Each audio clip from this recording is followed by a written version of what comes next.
Hi, I'm Sandy Peterson. Today we're going to talk about the independent great old ones. And we have 10 of these guys, 11 if you count Azathoth, but we already talked about him, so we're going to talk about these. Now, they're going to come in various packages, and they're all awakened in basically the same way. To awaken one of these guys, you have to have your controlled gate in an area along with your great old one. You pay the cost of the one you're summoning. For example, say you wanted Abhoth. Abhoth costs 4. That's a pretty typical cost for one of these great old ones. You pay your 4 power, and you place Abhoth in the area with your old one. That's how you get them. They all have identical requirements. Well, the cost can be different, except for 2 of them. 2 minor exceptions we'll get into later on. So now I say your great old one. It can be any great old one under your control. For example, if you already had Abhoth in control and Sethago was busy somewhere else, you could use Abhoth to summon Shogner Fawn, because that's your great old one now, and you just summon another one with him because you have him in the area with your gate.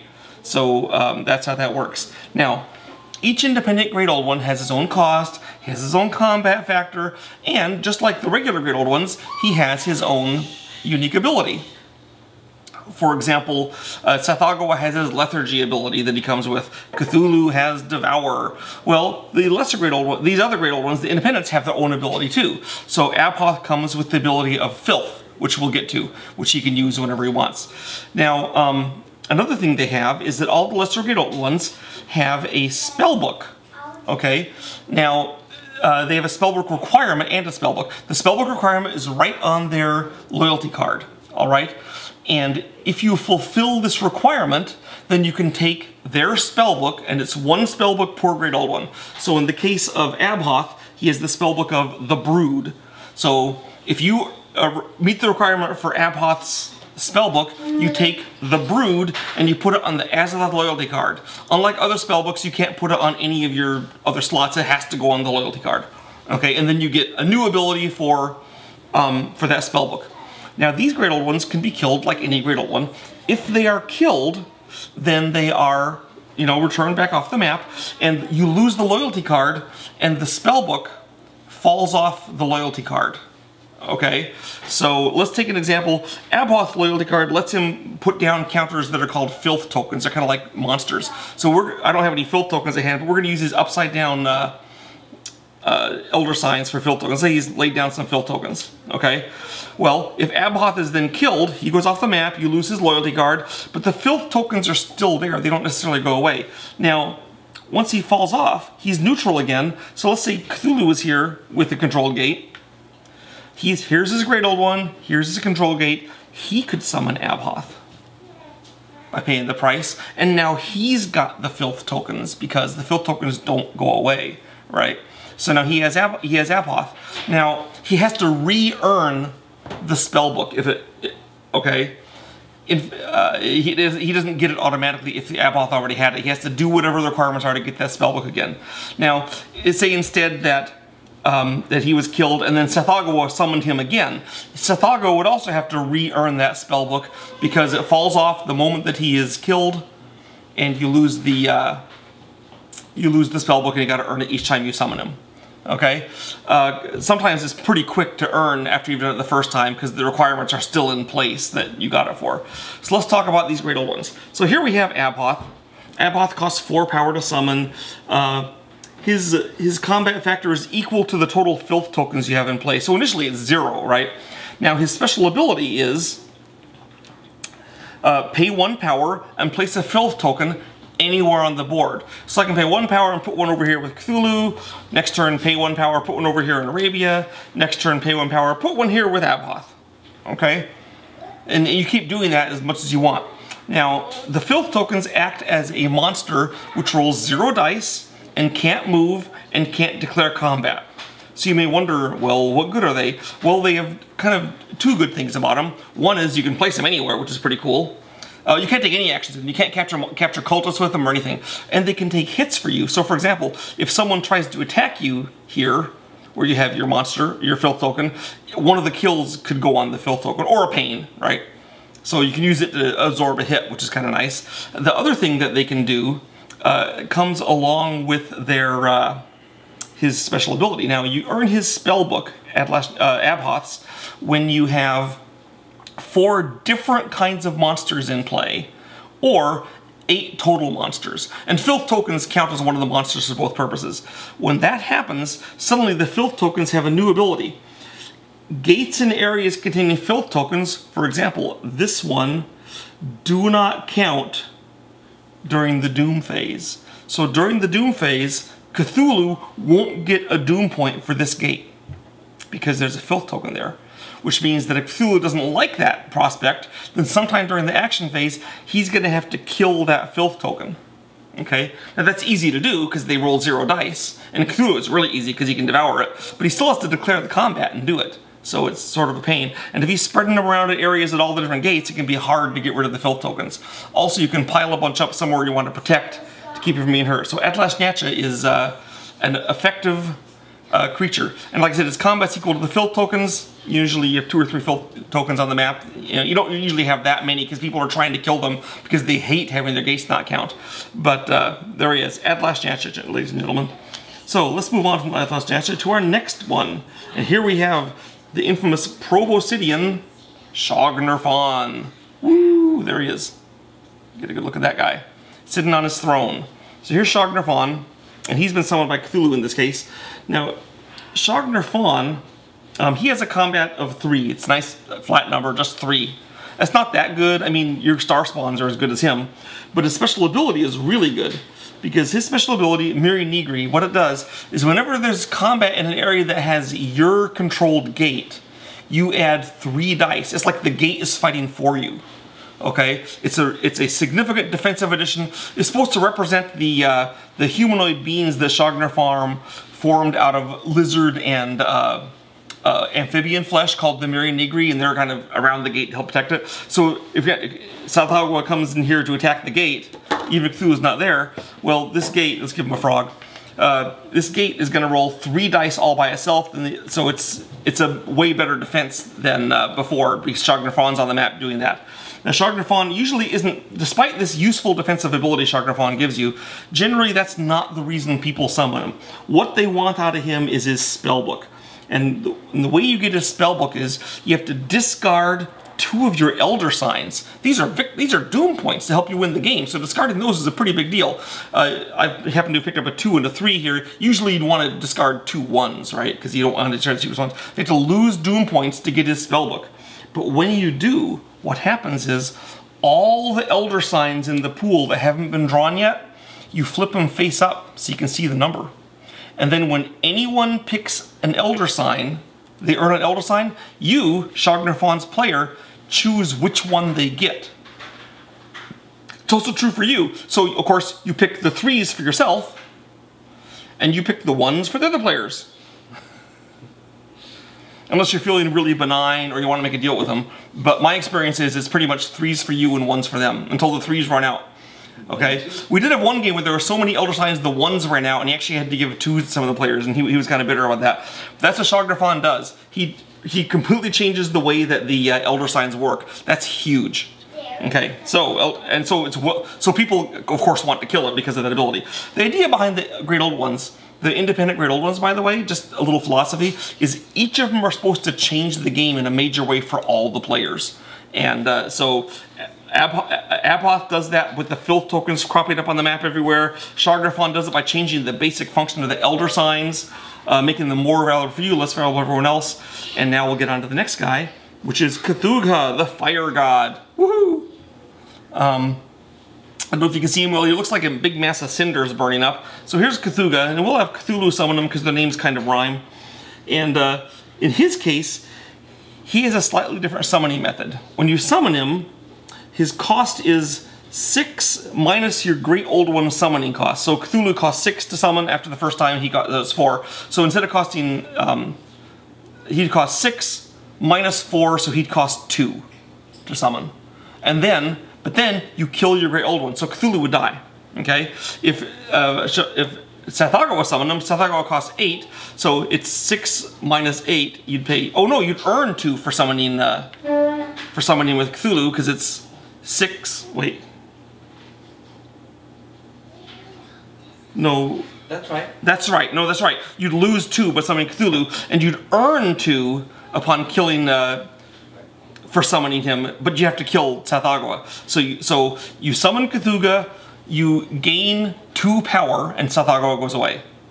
Okay, that's how you summon him. Now, and you replace your Great Old One with Cthulhu, so now you have Cthulhu instead of your Great Old One. But there's reasons that's cool. For one thing, it's kind of neat to turn in your Great Old One and get power for it instead of just getting, you know, screwed over, which is usually what happens. And now, his special ability, if Cthulhu is in a battle, okay, for each of your units with him that is hit by a pain result, you earn power. Okay, so you can go into combat and earn power by getting your own units pained. Pretty nice, huh? It gets better.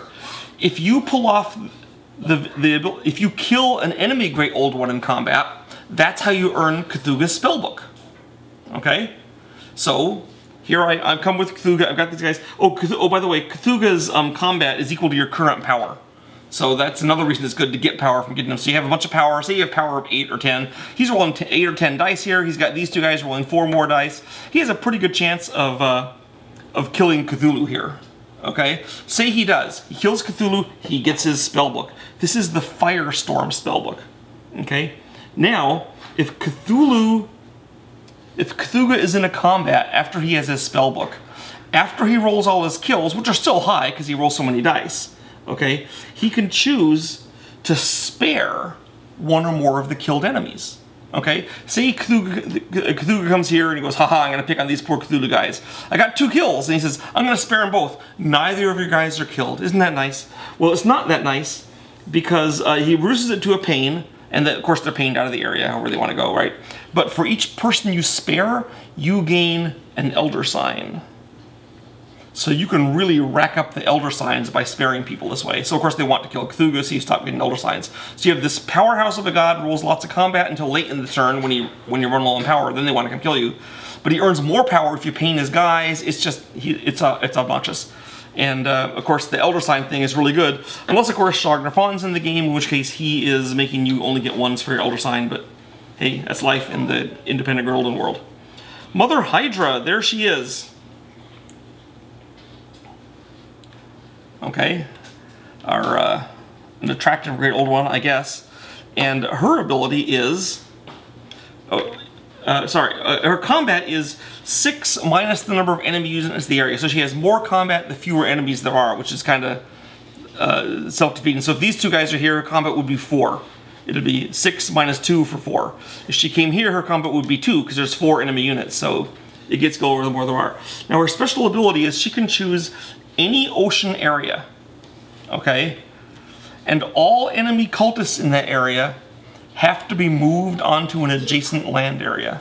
So for example, she could pick this ocean area, pay 1 power, the cultist got to go up on the land. Say she had a cultist there too. She goes there, pays 1 power, they both have to go on an adjacent land area. So she can empty the water of cultists, which obviously is sometimes highly useful. Now, she gets her spellbook if either she has no Great Old Ones in the ocean or the enemy has no Great Old Ones in the ocean. Okay? So one of those 2 is requirement. She gets her spellbook. It is the Zygote. Here is how it works.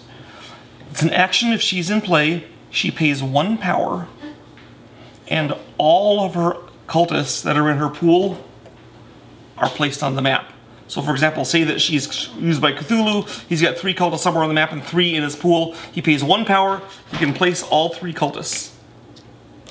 So it's a really cheap way of bringing back your cultists. She's really good for a lot of factions, obviously, especially if you're likely to lose cultists. One good example is Black Goat, who loses cultists all the time. They're constantly being killed, so she is really handy for him to get those cultists back in a flash for cheap. So that's what she does. And of course, the fact that she's striking across the map, making the oceans a pain, is really good. Yig, the rattlesnake god. Okay, you pay 4 power, put Yig in the area with your Great Old One. Combat's only 2. Sounds sucky, right? Well, it's not really, again, because of special abilities.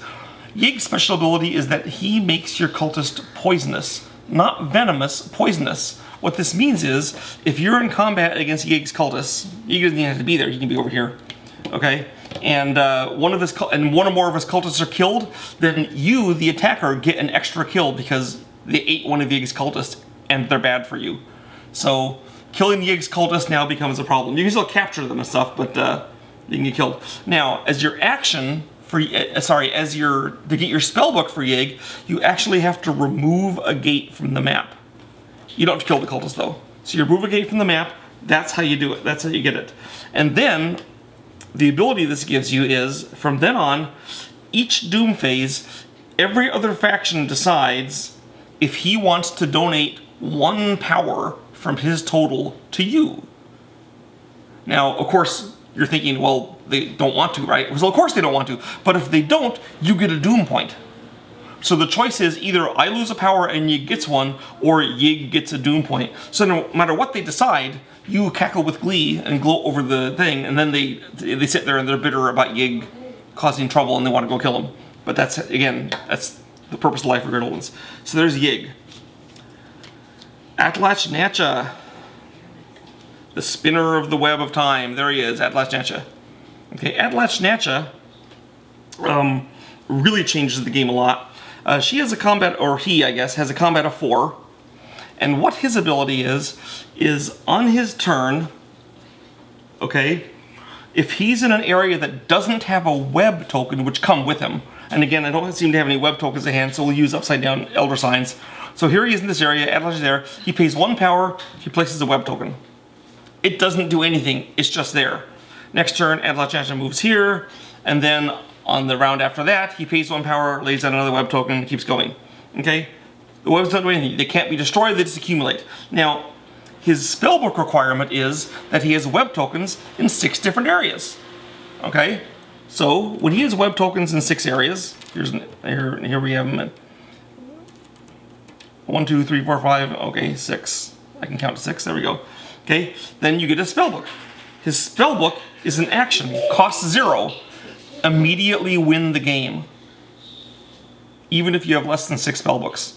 So, since these can't be destroyed and don't go away, when Atlach-Natcha is getting up to 4 or 5 web tokens, the other players are pretty keen on going after him and stopping him. And it's always a really interesting fight. Get Atlach-Natcha 1 more token, he'll win the game. And I've seen Atlach-Natcha get up to all 6 and then be killed before he could take his win the game action. But then, of course, the next person to summon him can do that action because the web tokens are still there. So that's Atlach-Natcha.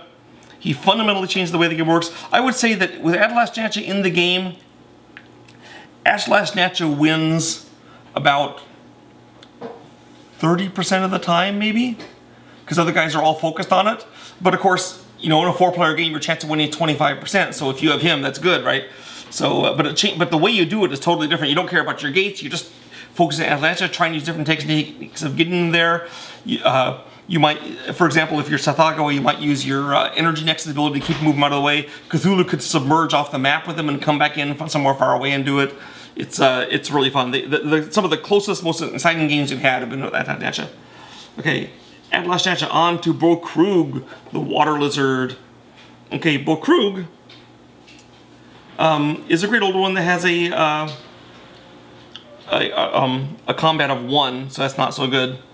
And Bokrug's ability is Ghosts of Ib. You remember I mentioned that when one of these guys is killed, then he goes off the map and everyone gets him. It's not true for him. If he's killed, he goes onto his loyalty card, and you don't lose control. Next Doom phase, you put him right back on the map, anywhere you want. So you never lose Bokrug once you get him. He's always yours. Now, there's a problem with this, though. And you can keep him for your own guy just to have an extra gold one. But your spellbook requirement is take the Bokrug loyalty card and give it to another player. He now gets control of Yig. So someone else now has Yig. And you're thinking, why would I give him a god? Well, here's why. Because also his spellbook kicks in. And his spellbook is the Doom that came to Sarnath. At the end of each Doom phase, choose an opponent. So for example, say I'm Tsathoggua and I say, okay, I choose Cthulhu. Cthulhu now can pick and remove 1 monster or cultist of his choice of yours from the map. So he could say, yeah, I think I'll kill this guy. Or say, well, I think I'll kill him off the gate. You know, whatever you want, you can kill. So each Doom phase, you lose a critical strategic unit because you have Yig. So I hope he makes up for it. What we find in our games is that typically a guy that summons Yig will keep him for a round or two and then give him to someone that's pestering him a lot. And then that person has to deal with Yig for the rest of the game because he has the bad part of Yig. But until you hand him over to someone else, Yig's only good for you. He's just like a weak Great Old One. Bokrug. I keep saying Yig for some reason. It's Bokrug. Look, they look completely different. I don't know why I keep making that mistake. I guess because they're both reptiles? I don't know. Okay, Father Dagon. Father Dagon. His combat is 2 on land, 6 in the ocean. So obviously he's a pro ocean guy. His special ability is sort of the opposite of Mother Hydra's, where she spends 1 power and sends cultists in the water to a land area. Dagon spends 1 power and sends cultists on the land into an adjacent water area. Okay, so, you know, he can, it's called Tsunami, it washes them off the land. Now, once you have 8 areas in the ocean, okay, then you can use the Innsmouth Look spellbook. Now, this spellbook is kind of a double-edged sword. The way it works is, let's say Cthulhu has him here. It makes sense, right? During each Doom phase, you take one of your cultists and remove him from the game permanently. You can't resummon him. He's just gone. But you gain 6 power.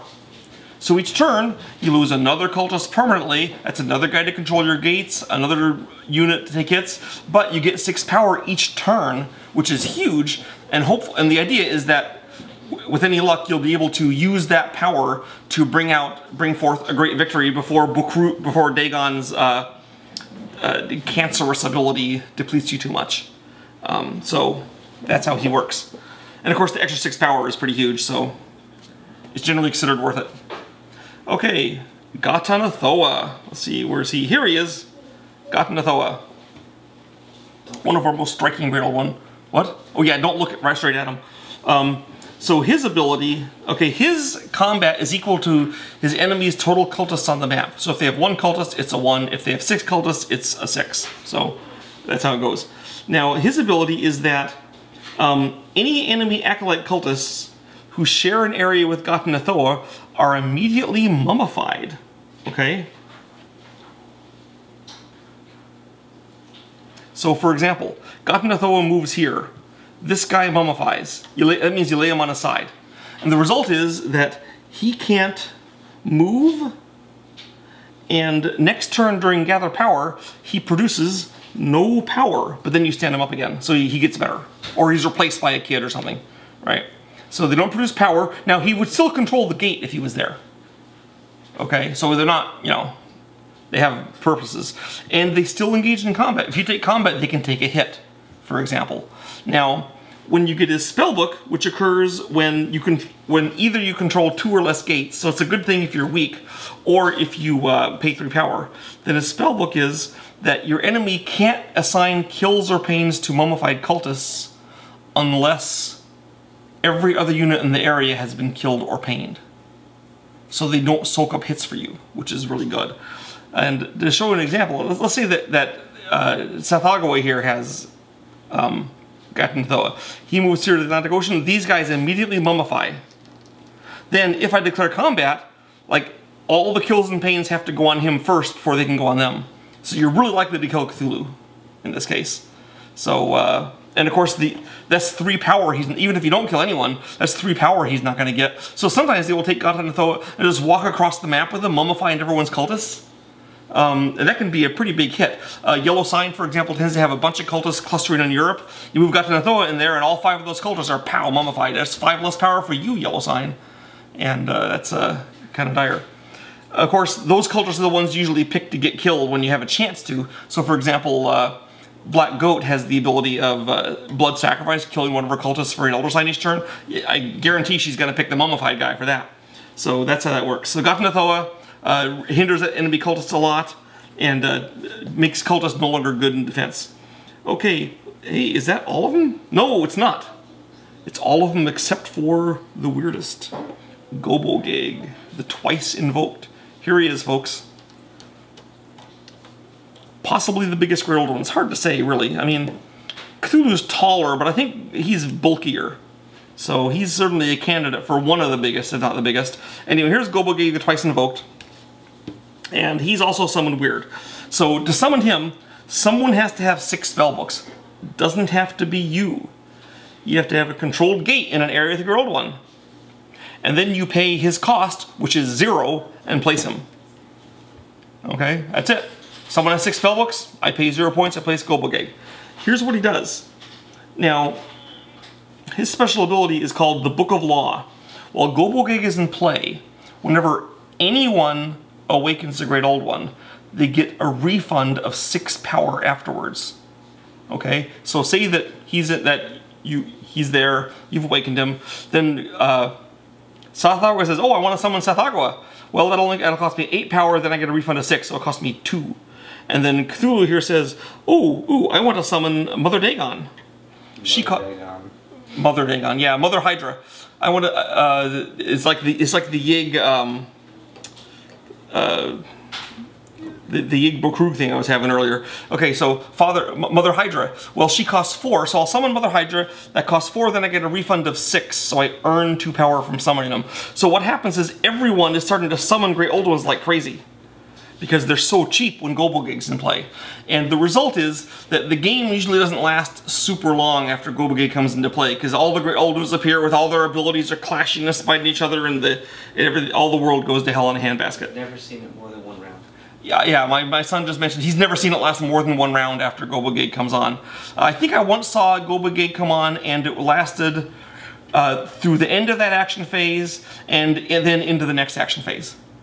But it was near the end of the phase when he was summoned, so that's probably why. But he really brings about the end of the world fast.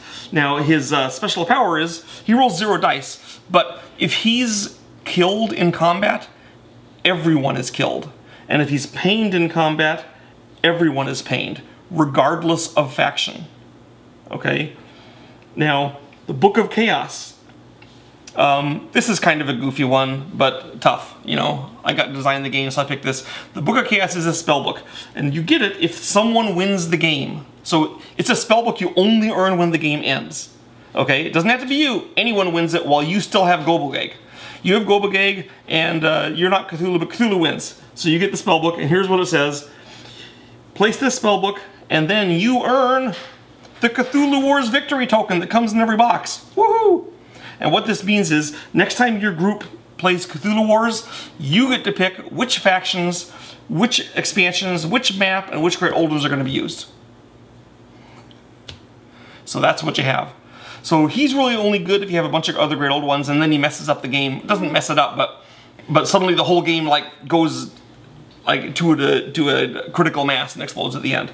Those are the independent Great Old Ones. I hope you enjoyed our discussion, and we'll see you again later.